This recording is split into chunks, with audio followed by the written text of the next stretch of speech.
옆에 계시는 분과 사랑의 인사 나누시겠습니다.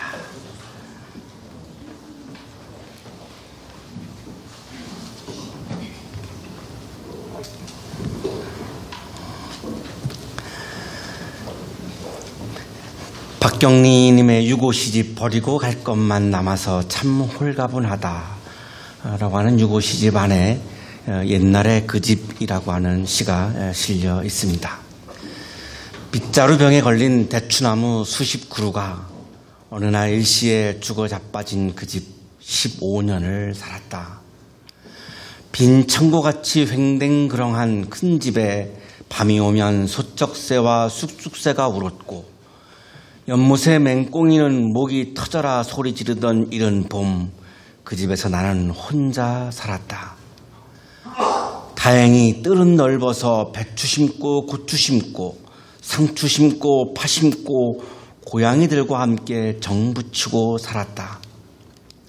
달빛이 스며드는 차가운 밤에는 세상 끝에 끝으로 온 것 같이 무섭기도 했지만 책상 하나, 원고지, 펜 하나가 나를 지탱해 주었고 사마천을 생각하며 살았다.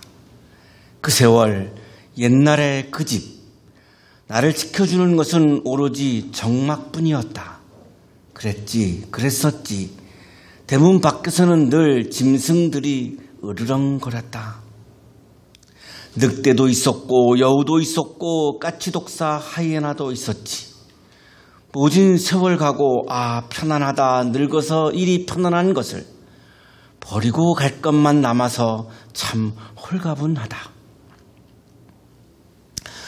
아마 죽음을 얼마 남지 않은 상황에서 이제 다 내려놓고 이렇게 버리는 심정으로 홀가분한 마음을 노래하신 것 같은데요. 우리들의 인생은 홀가분하지 않습니다. 여러 가지 우리가 각자 다른 종류의 무거운 짐들이 우리들의 인생을 짓누르고 있고 또 그 짓눌림 속에서 우리는 오늘도 살아가고 있습니다. 질병이 억누르는 사람도 있고 또 경제적인 것이 억누르는 사람도 있고 또 우리 청년들은 미래의 불투명함, 이런 미지의 세계 이런 것들이 또한 나를 짓누르고 또 같이 살고 있는 공동체 구성원들 사이에 또한 관계에서 오는 짓눌림도 굉장히 많습니다. 한 공동체 안에서 으르렁거림은 우리들에게 굉장한 큰 짓눌림 중에 하나이죠. 박경리 선생님은 그 문 바깥에서 여러 가지 많은 짐승들이 으르렁거릴 때 굉장히 무서웠고 또한 그런 짓눌림을 경험을 했다고 고백하고 있는데요. 나하고 가까운 사람들, 나하고 함께 살아가는 사람들, 나하고 관계없는 사람들, 모르는 사람들은 나하고 으르렁거릴 이유가 별로 없지만 오히려 나하고 가까운 사람들, 나하고 함께 살아가고 있는 사람들이 또한 으르렁거릴 때가 많기 때문에 이것이 나의 삶을, 나의 인생을 굉장히 짓누르게 됩니다. 오늘 성서일과의 말씀은 우리가 서로 다르지만 서로 으르렁거리지 않고 그리스도 안에서 한 몸을 이루어야만 합당한 예배를 드릴 수 있다고 강조하고 있는 그런 말씀입니다. 으르렁거리는 이유는 다르기 때문에 으르렁거리게 되죠. 똑같으면 으르렁거릴 이유가 없는데요. 생각이 다르고 가치관이 다르고 이념이 다르고 또한 마음이 다르고 뜻이 다르기 때문에 우리는 가까운 사람과도 굉장히 친한 사람과도 함께 사는 사람과도 으르렁거릴 수밖에 없습니다. 오늘 성서일과는 그렇게 으르렁거리면서 드리는 예배는 영적인 예배가 아니고 합당한 예배가 아니라고 말씀을 하기 때문에 이 문제가 우리를 해결하지 않고는 해결하지 않을 수 없는 그런 우리들의 영적인 고민입니다. 오늘날 많은 한국의 교인들이 교회 내에서 굉장히 으르렁거림이 많죠. 으르렁거림의 그 극치는 교회 안에서 여러 가지 많이 폭행이 이루어지기도 하고 또 고소와 고발을 해서 같은 교회 구성원들끼리 그것도 목회자와 장로들 사이에 수많은 그런 고소 고발까지 있는 으르렁거림은 오늘 성서 일과의 말씀은 그런 상황에서 드리는 예배는 영적 예배, 합당한 예배가 아니라고 말씀을 하기 때문에 이 문제를 어떻게 해결할 것인가 굉장히 중요한 문제이기도 하고 또한 심각한 문제이기도 합니다. 다행히 우리 한양대학교에는 으르렁거림이 없어서 참 좋은 교회입니다. 아멘을 안 하시는 분들은 속으로 으르렁거리시는 것 같은데 오늘 말씀을 한 주간 동안 묵상하면서 제가 얻은 결론은 교회 성장이 이루어지는 것보다 더 중요한 것은 으르렁거림이 없이 한 몸을 이룬 교회구나라고 하는 것을 다시 한번 절실히 깨달았습니다. 그런데 한국교회는 교회 성장을 추구하다 보니까 으르렁거려서라도 교회 성장을 추구하다가 보니까 으르렁거리지 않는 한 몸이 되는 것을 그렇게 중요하게 여기지 않는 거죠. 그런데 오늘 성서의 말씀은 그렇게 으르렁거리면서 드리는 예배는 영적 예배가 아니다, 합당한 예배가 아니다라고 말씀하는데 우리 교회가, 우리 한국 교회가 그렇게 갈 수는 없지 않은가. 참 굉장히 마음이 무거운 한 주간이었습니다. 형제자매 여러분, 그러므로 나는 하나님의 자비하심을 힘입어 여러분에게 권합니다. 로마서 11장까지는 굉장히 강한 톤으로 말씀하고 있습니다. 로마서 딱 12장에 와서는 딱 처음 쓰는 용어가 자비함으로 권한다라고 말씀을 해요. 그만큼 간절한 거예요. 강하게 얘기해가지고는 잘 듣지 않으니까 이제 톤을 바꿔서 아주 자비로운 톤으로 간절하게 지금 말씀을 하는 거죠. 그만큼 이 말씀이 간절하고 중요하다는 거죠. 여러분의 몸을 하나님께서 기뻐하실 거룩한 산 제물로 드리십시오. 이것이 여러분이 드릴 합당한 예배입니다. 하나님이 기쁨이 되는 것은 하나님께 우리가 기쁨을 드릴 수 있는 길은 나의 몸을 드릴 때에 하나님이 기뻐하신다는 거예요. 내 몸을 드리지 않고는 하나님을 기쁘게 할 수 없다는 거예요. 그러면 나의 몸을 드리는 것은 무엇이냐? 내가 제물이 된다는 거 하는 거죠. 여러분의 몸을 하나님께서 기뻐하실 거룩한 산 제물로 드리십시오. 하나님이 기뻐하시는 것은 나의 몸을 드리는 건데 나의 몸을 드린다라고 하는 말은 나를 제물로 드린다라고 하는 의미예요. 이 예배가 개역 성경에서는 우리 진정한 영적 예배라고 말씀했고요. 오늘 우리 세번역에는 합당한 예배라고 말씀해요. 그러니까 내 몸을 제물로 드리지 않는 예배는 합당한 예배가 아니라고 하는 그런 말씀이죠. 그러니까 내가 제물이 된다라고 하는 의미가 이제 중요한데요. 여기서 몸은 전 존재를 의미합니다. 박익수 교수의 주석입니다. 여기서 몸이란 육체뿐만 아니라 인간의 마음, 생각 등 전 존재를 지칭한다. 내 몸을 제물로 드린다라고 할 때 우리가 오해하기 쉬운 것은 이 육체, 육신을 우리가 생각할 수 있는데요. 여기서 말씀하시는 몸은 이 육체, 육신을 의미하지 않고 있습니다. 그래서 이 헬라어에서는 육체와 육신을 삭스라고 하는데요. 오늘 본문은 삭스를 쓰지 않고 소마라고 하는 용어를 쓰고 있습니다. 전 존재를 의미하기 때문에 이 소마라고 하는 용어를 쓰고 있고 게다가 소마타, 복수를 쓰고 있어요.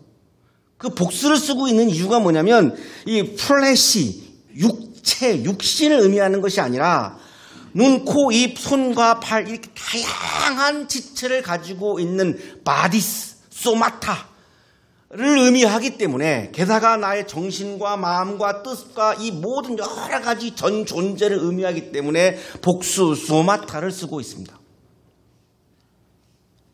박혁수 교수의 주석입니다. 또한 소마는 한 인간 전체뿐만 아니라 인간과 인간과의 관계, 그리고 인간과 세계와의 관계까지도 포함한다. 이 소마라고 하는 이 단어는, 이 몸이라고 하는 이 단어는, body라고 하는 이 단어는 이 단순한 플래시를 의미하는 것이 아니라 전 존재, 전 지체, 내 몸을 구성하고 있는 모든 지체를 의미하는 것을 넘어서서 다른 사람과의 관계, 세계와의 관계까지도 포함하고 있는 의미다라고 하는 것이 백수 교수의 소마에 대한 설명입니다.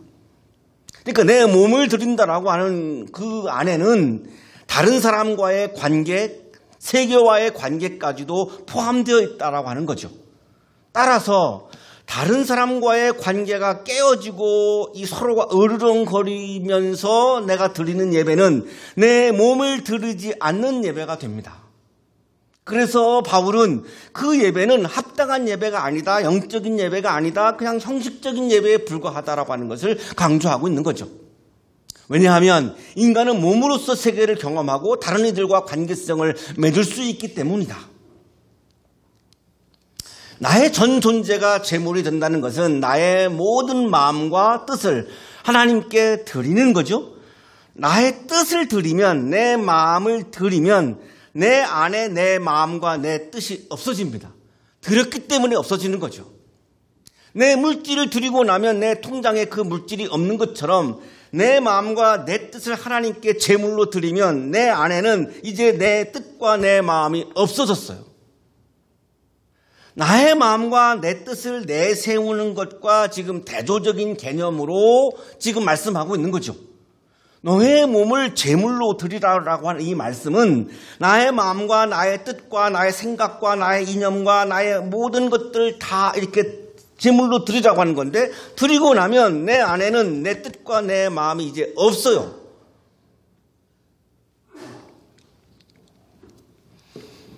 나의 뜻을 내세우는 것은 욕망이고 주님의 뜻을 내세우는 것이 신앙인데, 내 뜻과 내 마음을 하나님께 드려서 내 안에 내 뜻과 내 마음이 없어지면 그때 주님은 주님의 뜻을 내 마음에 새롭게 채우신다는 겁니다.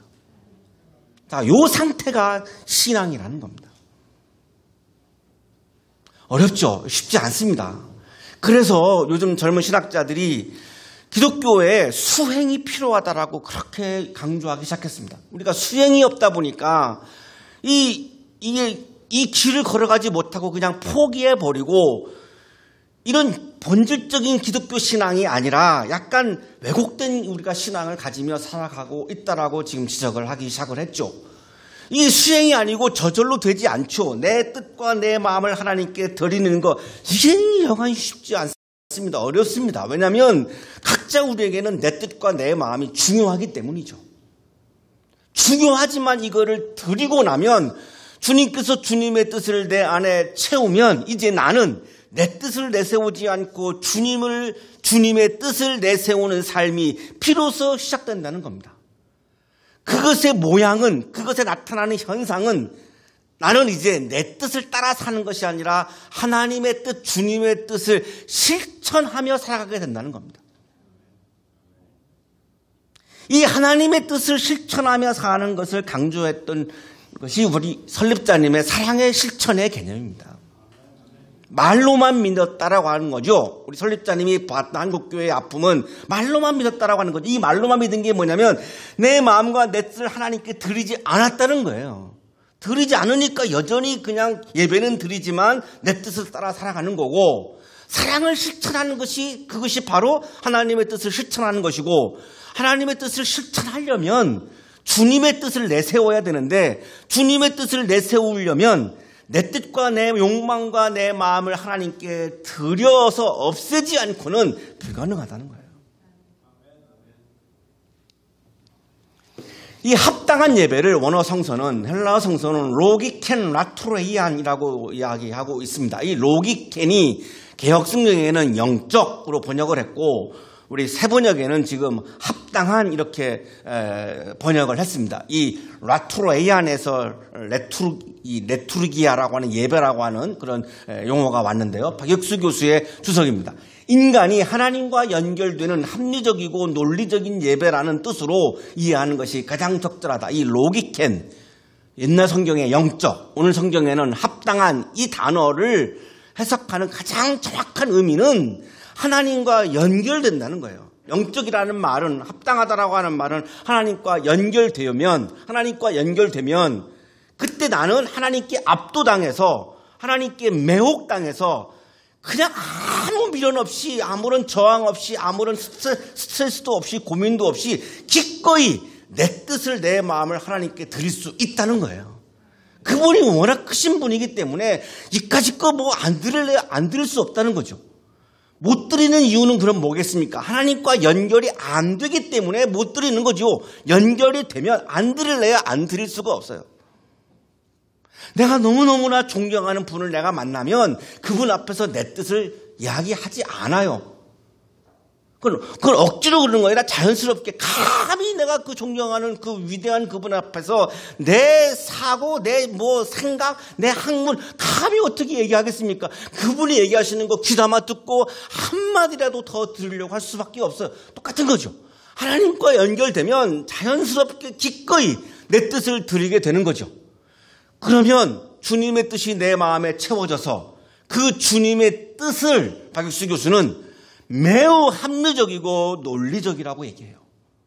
아주 비이성적인, 비논리적인, 비합리적인 그런 것이 아니라는 거예요. 주님의 뜻은 지극히 가장 이 세상에서 가장 합리적이고 가장 논리적이라는 거예요.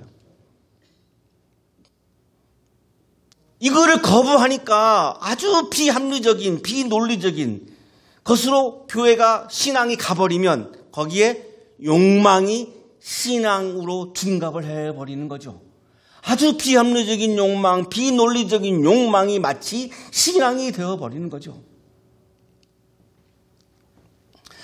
여러분은 이 시대의 풍조를 본받지 말고 마음을 새롭게 함으로 변화를 받아서 하나님께 내 뜻과 마음을 들여서 주님의 뜻이 내 마음에 채워지려면 이제 구체적으로 말씀합니다. 3가지가 필요하다는 건데요. 하나는 이 세대의 풍조를 본받지 말라는 거예요.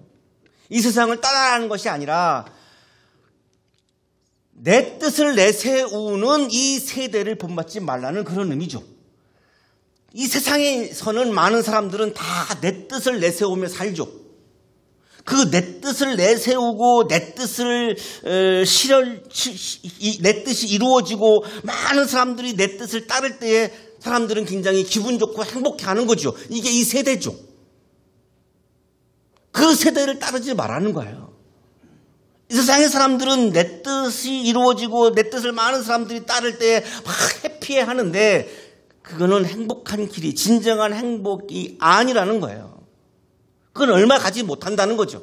진정한 행복은 이 하나님의 뜻이 내 마음을 채워서 내가 주님의 뜻을 실천하며 살아가는 건데 그것은 내 뜻을 내세우는 시대의 풍조를 따르지 않고 주님의 뜻을 채워야 한다라고 하는 거예요. 자신의 뜻을 내세우는 육에 속한 시대가 끝나고 주님의 뜻을 내세우는 영에 속한 세대가 시작되어야 가능하다는 거예요. 그때 이제는 내 인생이 나의 세계가 아니고 내 인생 안에서 하나님의 세계가 열리기 시작한다는 거예요. 하나님의 세계가 내 안에서 열리면, 하나님의 세계가 내 인생에서 열리면 그때는 어떠한 불평도 없고 불만도 없고 모두가 감사하고 기쁠 뿐이라는 거죠. 그래서 항상 기뻐하라, 항상 감사하라 이렇게 말씀하신 거죠. 내가 아파도, 내가 경제적으로 어려워도, 내 미래가 불투명해도 하나님의 세계가 내 안에 열리는 것을 확신하면 거기에는 불평이 있는 것이 아니라, 불만이 있는 것이 아니라 기쁨과 감사가 넘칠 수밖에 없다는 거예요. 왜 내 안에, 내가 믿음의 사람인데, 왜 내가 신앙인인데 기쁨과 감사가 없느냐? 그것은 하나님의 세계가 내 안에서 열리지 않기 때문이라는 거죠. 여전히 나의 세계가 지금 고착되어 있는 그 속에서 살기 때문에 조그만 어려움이 오면 우리는 금세 기쁨과 감사를 상실할 수밖에 없다는 거예요. 둘째, 마음을 새롭게 하고 변화를 받아야 주님의 뜻을 실천하며 살 수 있다라고 말씀합니다. 자신의 뜻을 내세우는 마음을 새롭게 꽂혀야 한다는 거예요. 이거를 경험하는 게 바로 세례의식입니다. 나의 뜻을 고치는 것, 나의 뜻을 고집하는 것을 고치는 것, 이것이 두 번째 길인데 이것을 위해서 하는 것이 바로 세례의식이죠. 자신의 뜻을 내세우는 마음이 주님의 뜻을 내세우는 마음으로 질적인 변화가 이루어져야 한다라고 하는 거예요. 기독교 교육이 바로 이것을 위해서 하는 거죠. 변화가 없으면 교육이라고 부를 수가 없지요. 교육은, 학습은 변화를 전제로 합니다. 그 변화가 현상의 변화가 아니라 질적 변화죠. 나의 세계 안에서 살던 나의 삶이 하나님의 세계 안에서 살아가는 이 삶으로 질적으로 확 비약하고 변화해버린 거예요. 이것이 지금 말씀하시는 마음을 새롭게 함으로 변화를 받아라 라고 하는 말씀이에요. 세 번째, 하나님의 선하시고 기뻐하시고 완전하신 뜻이 무엇인지를 분별하도록 하십시오. 하나님의 뜻을 분별해야지만 주님의 뜻을 내 안에 채우고 주님의 뜻을 실천하며 살 수 있다는 거예요. 이것이 합당한 예배라는 거예요. 그냥 예배 자리에 와서 우리가 그냥 말씀 읽고 찬송 부르고 기도한다고 해서 그것이 예배가 될 수 없다는 거예요. 굉장히 어려운 차원의 말씀을 지금 로마서 말씀이 우리에게 주고 있어요. 그렇지만 수행을 통해서 내가 여러 가지 영적인 노력을 통해서 영적 수련을 통해서 여기까지 가야만 신앙의 기쁨, 신앙의 본질을 우리가 맛볼 수 있지, 이것이 힘들다고 포기해버리면 그냥 우리는 여전히 나의 세계에서, 욕망의 세계에서 그냥 머물면서 껍데기만 그냥 신앙을 바라보는 거에 불과할 수밖에 없기 때문에 진정한 신앙의 기쁨, 신앙의 본질을 맛보지 못하고 그냥 이 사상의 인생을 마감할 수밖에 없는 거예요. 굉장히 안타까운 거죠. 나는 내가 받은 은혜를 힘입어서 여러분 각 사람에게 말합니다. 여러분은 스스로 마땅히 생각해야 하는 것 이상으로 생각하지 말고 하나님께서 각 사람에게 나누어 주신 믿음의 분량대로 분수에 맞게 생각하십시오. 자신의 뜻이 아니라 주님의 뜻을 실천하려면 마땅히 생각할 그 이상의 생각을 품지 말아야 한다는 거예요. 굉장히 좀 난해한 난해한 번역인데요. 이런 뜻입니다. 특별히 생각은 바로 자신의 한계를 알라는 것이고, 또한 하나님 앞에서 겸손한 사람은 결코 다른 사람을 판단하는 거만한 일을 할 수 없는 것이다. 생각해야 하는 것 이상으로 생각하지 않는다. 분수에 맞게 생각한다. 이건 뭐냐면 내가 나의 한계를 안다는 걸 의미해요. 내가 나의 한계를 안다면 하나님의 세계가 내 안에 들어오게 하지 않을 수가 없는 거죠. 나의 한계를 내가 분명히 알기 때문에. 내가 나의 한계를 알면 다른 사람을 판단하고 정죄할 수가 없어요. 왜냐하면 나의 한계가 있기 때문에. 나의 한계를 모를 때, 나의 분수를 모를 때에 여전히 나의 세계를 붙잡고 살아가는 것이고, 나의 한계를 모를 때, 나의 분수를 모를 때에 다른 사람을 판단하고 평가하고 정죄하는 거죠. 주님의 뜻을 내 마음에 채워서 하나님의 세계가 내 삶에서 열리기 시작하고 내가 정말로 자연스럽게 기쁜 마음으로 주님의 뜻을 실천하는 그 신앙의 삶으로 가려면 내 분수를 알고 나의 한계를 알고 내 이상을 생각하면 안 된다는 거예요. 이것이 우리가 나의 세계에서 하나님의 세계로 가지 못하게 하는 굉장한 이 걸림돌이라는 거예요. 내 분수를 모르는 거, 내 이상을 자꾸만 생각하는 거. 자신의 한계를 알아야 자신을 내세우지 않고 주님의 뜻을 드러낼 수 있어요. 자신의 한계를 알아야 다른 사람을 판단하지 않을 수 있어요. 한 몸에 많은 지체가 있으니 그 지체들이 다 같은 일을 하는 것이 아닙니다. 자, 이제 아주 핵심으로 말씀이 들어가고 있습니다. 하나님의 세계가 열리고 주님의 뜻을 실천하려면 내 분수를 알고 내 분수를 넘어가지 않으려면 우리 모두는 한 몸이라고 하는 믿음이 있어야 한다는 겁니다.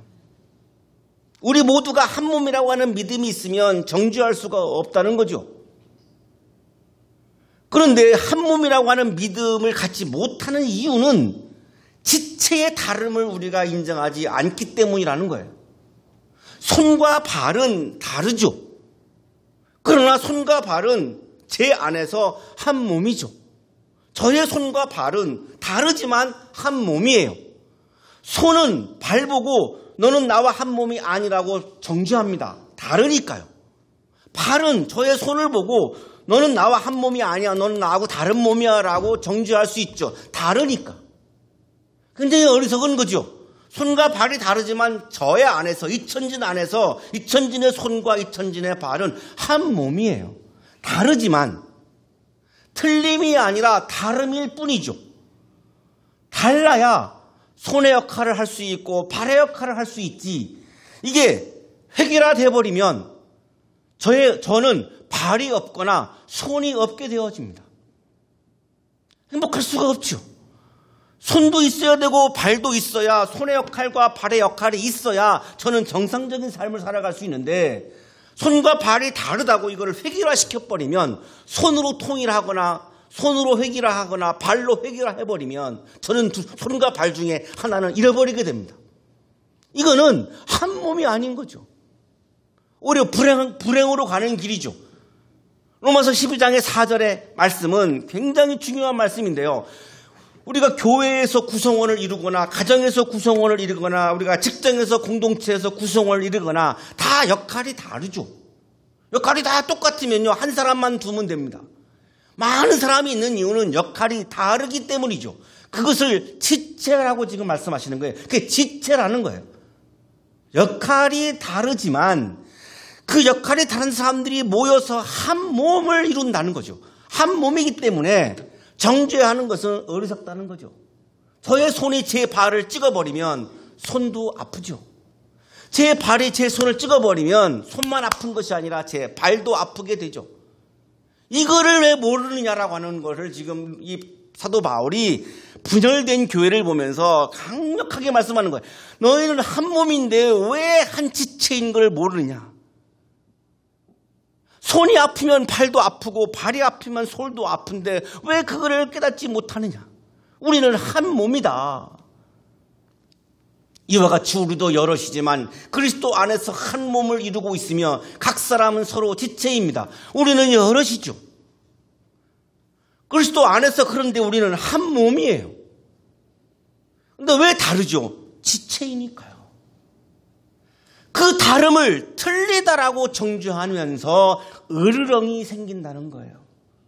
한국교회가 우리 지금 어려움을 겪는 가장 이유 중에 하나가 이거예요.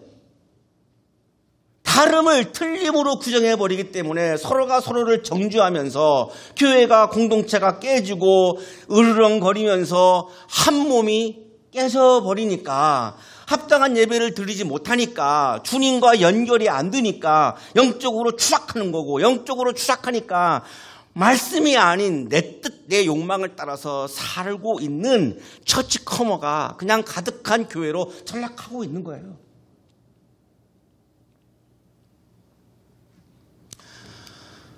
우리 교회가 굉장히 으르렁거림이 없는 한 몸을 이루고 있는 좋은 모범을 보이고 있다고 저는 확신을 하는데, 이런 것이 좀 어떻게 확산되면 좋을까, 그런 고민을 많이 하게 됩니다. 그래서 우리가 9월 말에 우리 목회자 영성 세미나를 하는 이유도 거기에 있습니다. 그런 교회와 그런 신앙을 어떻게 좀 바꿔가는데 우리가 기여할 수 있을까? 우리 모두는 역할이 다르죠. 그러나 그리스도 안에서 한 몸이에요. 우리 모두가 자신의 뜻이 아니라 주님의 뜻을 실천하면 한 몸이 되는데, 내 뜻을 고집하면 한 몸이 깨져요. 저하고 이영진 목사님이 뜻이 달라요. 마음이 달라요. 몸도 달라요. 키도 달라요. 다 달라요. 같은 건 하나도 없어요. 나이도 달라요. 외모도 달라요. 가치관, 이념 달라요. 제가 3년을 지내보니까 저하고 많이 달라요. 굉장히 많이 달라요. 그냥 다른 정도가 아니라 굉장히 많이 달라요. 근데 제가 영주 목사님한테 감사하는 거는 그런데 3년 동안 한 번도 한 몸이 깨진 적이 없어요. 정말 나는 감사하거든요, 영주 목사님한테. 저는 좀 나이가 있으니까 좀 이렇게 아량도 있어서 다르지만 한 몸이 될 수 있는 여지가 있지만 저분은 좀 젊으니까 그렇지 않을 수도 있는데 참 한 몸을 이루는 게 몸에 배어 있어요. 그게 왜 가능하냐면 생각이 다르지만 두 사람이 저도 주님의 뜻을 따라가려고 하고 저분도 주님의 뜻을 따라가려고 하니까 서로 인간적인 뜻은 다르고 생각은 다르지만 영적인 색깔이 많이 다르지만 저도 주님의 뜻을 따르려고 하고 저분도 주님의 뜻을 따르려고 하니까 거기서 한 몸이 되는 거예요. 그거를 이렇게 말씀하시는 거예요. 그리스도 안에서 한 몸을 준다는 거예요. 이게 핵심이에요. 이게 답이에요.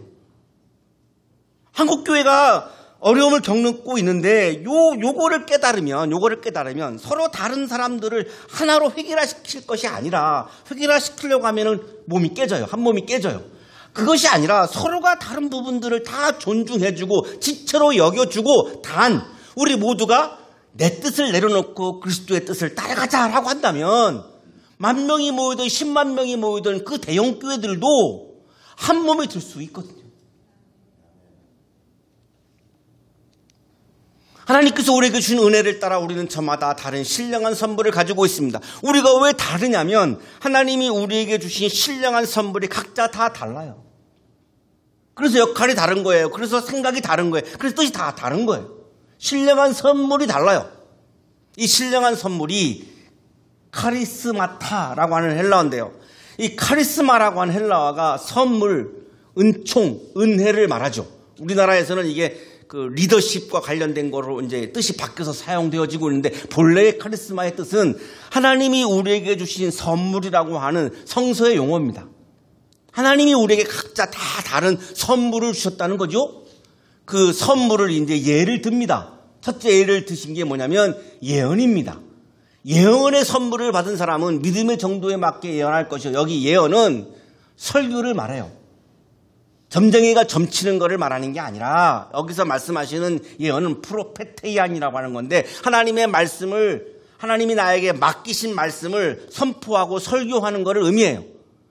이 설교하는 선물을 받은 사람은 믿음의 정도에 맞게 하라는 건데 이 믿음의 정도에 맞게 하라는 말씀은 자기 주관적인 믿음으로 하지 말고 성서에 있는 하나님의 말씀을 그대로 해석하고 선포하는 것을 의미해요. 그래서 우리 교회는 성서 일과를 가지고 설교자가 본문을 안정하고 성서 일과를 따라서 하고 설교도 한 본문 하나하나 그냥 하나하나 해석하는 그런 스타일의 설교를 하고 있는 이유가 뭐냐면 이 말씀 때문이에요. 설교는 목사 자신의 주관적인 믿음을 얘기하는 것이 아니라 성경에 있는 말씀을 해석하고 선포하는 것이 설교자가 해야 할 마땅한 본분이라는 거예요. 바울은 특히 예언의 은사를 강조하는데요. 고린도전서 14장 4절입니다. 방언으로 말하는 사람은 자기에게만 덕을 끼치고 예언하는 사람은 교회에 덕을 끼칩니다. 방언도 선물이고 예언도 설교도 선물인데 바울은 방언도 필요하고 설교도 필요하지만 방언보다는 예언, 설교가 더 중요하다라고 강조해요. 그게 더 중요하다고 아주 고린도 14장에서 굉장히 강조를 합니다. 섬기는 일이면 섬기는 일에 힘써야 합니다. 섬기는 은사를 받은 사람이 있다는 거죠. 섬기는 선물을, 신령한 선물을 받은 사람이 있습니다. 디아코니안, 아주 하나님과 교회와 약한 사람들을 위해서 봉사하는 은사인데요. 이 봉사하는 은사를 받은 사람들은 그 봉사하는 일에 힘써라 이렇게 강조하시는데 이 의미가 뭐냐면 내가 봉사하는 은사를 받았으면 그 봉사하는 일에 막 힘쓰면 되지. 다른 은사를 받은 사람의 다른 은사에 대해서 평가하고 비난하고 정죄하고 그거 할 시간이 없다는 거예요. 그거 하지 말라는 거예요. 내가 받은 선물에 집중해서 거기에 그냥 다 쏟으라는 거예요. 왜 다른 사람이 받은 은사가 내가 받은 은사보다 못하다라든지 다른 사람의 은사를 받은 거를 내가 비하한다든지 평가하든지 왜 그걸 왜 하고 있냐 이거예요. 그것이 한 몸을 깬다는 거예요. 내가 받은 선물에 집중하라는 거예요. 가르치는 은사를 받은 사람, 디다스콘, 하나님의 말씀을 가르치는 은사를 받은 사람도 가르치는 그 일에 힘쓰라는 거예요. 다른 은사에 신경 쓰지 말고 거기에 힘쓰라는 거예요. 권면하는 사람은 권면하는 일에 힘쓸 것이요. 권면한다라고 하는 것은 파라칼론, 아주 이렇게 위로하고 상담해주고 도와주고 따뜻하게 이렇게 그 사람을 이렇게 안내해주고 그런 걸 의미해요. 그것도 이거 은사죠. 저는 그런 걸 잘 못해요. 이게 사람마다 받은 은사가 다 달라요. 이거 굉장히 잘하는 분들이 있어요. 부러울 정도로 정말 잘하는 분들이 있죠. 권면을 은사를 받은 사람은 권면하는 일에 힘쓰고 나누어주는 은사를 받은 사람이 있어요. 메타디도우스, 이거 구제를 말하는데요. 구제의 은사를 받은 사람은 순수한 마음으로 엔 하폴로테티, 관대한 마음으로 하라는 거예요. 구제는 관대한 마음으로 하라는 거예요.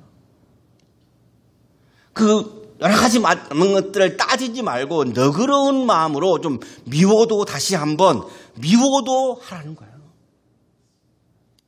지도하는 사람은 열성으로, 이 지도는 리더의 은사를 말합니다. 이 리더는 뭘 강조하시냐면 스포우대, 아주 열심히 부지런히 이거를 의미해요. 리더의 은사를 받은 사람은 아주 부지런함, 열심히 하는 거, 이게 굉장히 중요하다라고 강조하죠. 자선을 베푸는 은사를 받은 사람은 엘레온, 연민의 마음으로 자비를 베푸라는 거죠.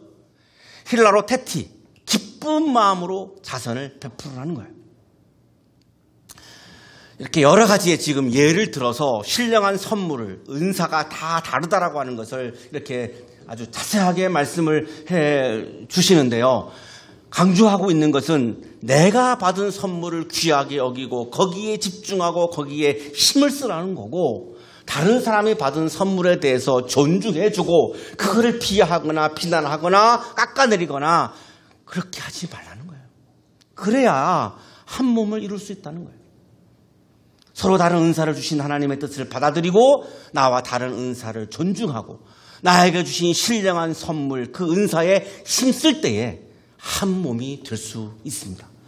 한 몸이 되는 것이 합당한 예배이고 영적인 예배입니다. 우리 한양대학교의 매 주일 예배는 합당한 예배, 영적인 예배가 되기를 주님의 이름으로 축복합니다.